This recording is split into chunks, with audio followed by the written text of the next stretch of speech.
मिनशैतानिर्रजीम बिस्मिल्लाहिर्रहमानिर्रहीम। Senior vice president डिफक्लेरिया जौहर इकबाल। अच्छा देखें, तमाम चेयरमैन ने और एक्स प्रेसिडेंट राजा मज़हर साहब ने जो है वो डिटेल में जो है वो चीज़ें जो है वो बयान कर दी हैं। मैं सिर्फ इतना कहूँगा कि ये प्लॉट जो है पिछली मैनेजिंग कमेटी के लोगों ने लिया था और ये तकरीबन जो है 6 से 7 जो हमारी मैनेजिंग कमेटी के एजेंडे हैं उसमें ये शामिल है। तो हमने इससे पहले भी एक तजवीज़ दी थी कि अगर इस प्लॉट का जो है मैटर हल करना है तो इसको पुरानी मैनेजिंग कमेटी को बुला लिया जाए और नई मैनेजिंग कमेटी बैठ जाए और इस प्लॉट के मैटर को जो है हम डिफक्लेरिया हाउस के अंदर ही अपने सेक्रेटरीट में हल कर सकते हैं।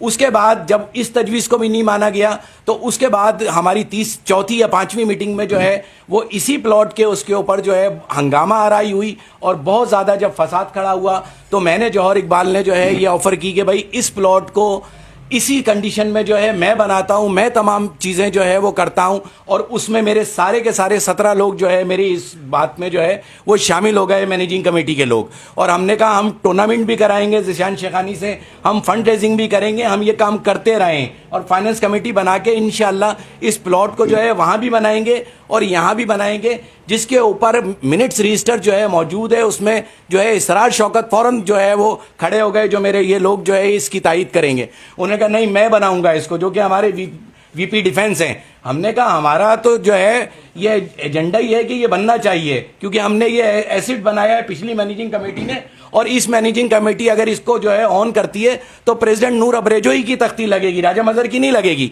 तो मैं फ़ौरन पीछे मैंने अपने आप को किया और इसरार शौकत ने कहा मैं इसको बनाता हूं। हमने कहा हम आपका साथ देंगे, आप टूर्नामेंट कराते हो उसमें फंड रेजिंग लेकर आएंगे, हर चीज़ करेंगे। लेकिन उसके बाद भी कुछ नहीं हो सका। जो पहली एजीएम आई उसके अंदर ये एजेंडा जो है एजीएम के अंदर शामिल नहीं था।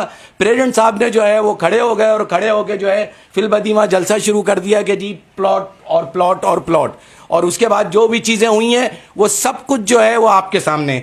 अच्छा, मैं कहना आपसे ये चाहता हूँ कि ये बात सही है कि आज तक किसी ने भी जो है वो रजिस्ट्रार को कभी भी कोई जो है वो लेटर नहीं लिखा अपनी जो है बायलास को समझने के लिए, क्योंकि जो लोग भी इसके प्रेसिडेंट बने हैं इनसे पहले वो सब के सब जो है बायलास को पढ़ते रहे और बायलास ही के मौजूद थे। बायलास उन्हीं के ज़माने में बना था और उन सबको जो है वो तजर्बा हासिल था। तो उनमें से किसी ने ये कोशिश नहीं की कि इन बायलास को समझने के लिए जो है वो लेटर लिख के आ जाए। सिर्फ हमारे मोअज़्ज़िज़ नूर अब्रेजो साहब जो कि इस वक्त हमारे प्रेसिडेंट हैं उन्होंने कोशिश की। उन्होंने पहला लेटर लिखा कि जनाब मुझे एक्सटेंशन दी जाए, मैं इलेक्शन नहीं करा सकता, कोविड है, पूरे पाकिस्तान में हर जगह इलेक्शन हो रहे हैं, उनको जो है एक्सटेंशन चाहिए थी। तो रजिस्ट्रार का लेटर आया कि ये नहीं हो सकता। दूसरा लेटर उन्होंने लिखा कि जी इस प्लॉट के मसले पे मुझे जो है वो राजा साहब की जो है मेंबरशिप को जो है वो ख़त्म करना चाहते थे। उसका जवाब रजिस्ट्रार ने ये दिया कि आप अपनी मैनेजिंग कमेटी को और 2/3 मेजॉरिटी से जो है एजीएम में जाके इसको ख़त्म कर सकते हैं, अदरवाइज आप पे नहीं है। फिर तीसरा जो उनको जवाब आया वो भी जो है वो हैरान कुन है, जिसका उन्होंने जो है वो अब ऐलान कर दिया एजीएम के एजेंडे में। भाई उनको लेटर आया वीटो पावर पे कि आपको किसी किस्म का वीटो पावर है ही नहीं, क्योंकि वो मुसलसल 2 साल से सिर्फ वीटो पावर कर रहे हैं। और उनको ये कहा गया कि भाई मैनेजिंग कमेटी जो है वो इन पावर है, मैनेजिंग कमेटी से जो है ये डिसाइड करे। और मैनेजिंग कमेटी का उन्होंने ये हाल कर दिया कि जब ये लेटर आया उनको तो उनका अखलाकी फौरी तौर पर जो है ये फौरी हंगामी जो है इकदाम होता कि मैनेजिंग कमेटी का 29 लोगों का इजलास बुलाते और इसको सिर्फ 1 पॉइंट एजेंडा रखते प्लॉट का और मेंबरशिप जो है रिन्यूअल का। लेकिन उन्होंने ऐसा कुछ नहीं किया और वो हमें एजीएम के एजेंडे में ये लेटर दिखा रहे हैं और कहते हैं मैं कोर्ट जा रहा हूं। अरे भाई इसमें पढ़ लो ना, इसमें जो लिखा हुआ है कि अपनी मैनेजिंग कमेटी से फैसला लो।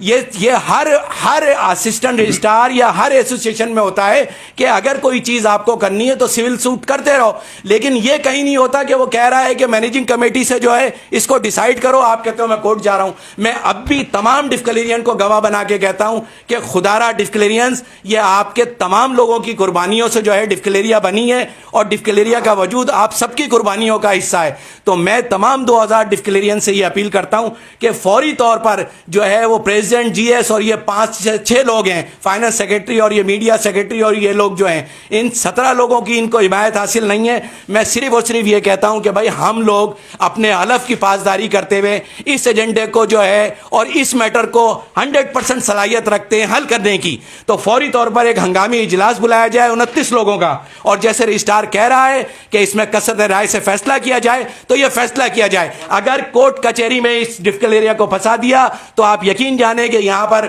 जो है वो एडमिनिस्ट्रेटर बैठेगा, और हमारी डिफिकल्ट एरिया जो 2017 और 18 में जहां से डिफिकल्ट एरिया का प्रेसिडेंट खड़ा होता था वहां से लाइन बनती थी, आज कोई डिफिकल्ट एरिया को जान और पहचानता नहीं है, ना सिंध की सतह पे ना वफाक की सतह पे। तो मैं अपने डिफिकल्ट से अपील करता हूं कि ये लेटर जो कि वीटो के लिए इस्तेमाल किया जा रहा है, इसमें साफ तौर पर लिखा है कि मैनेजिंग कमेटी इसका फैसला कर सकती है। तो मैं अपील कर रहा हूं अपने 2000 डिफिकल्ट से कि इन पर दबाव डाला जाए। हमारे मोअज़्ज़िज़ डिफिकल्ट है कि भाई हंगामी इजलास बुलाया जाए 29 लोगों का, और इस प्लॉट के और इस मेंबरशिप के जो आपने सस्पेंड की हुई है, इस मसले को डिफिकल्ट के अंदर हल किया जाए। मेरी यही अपील है आप लोगों से।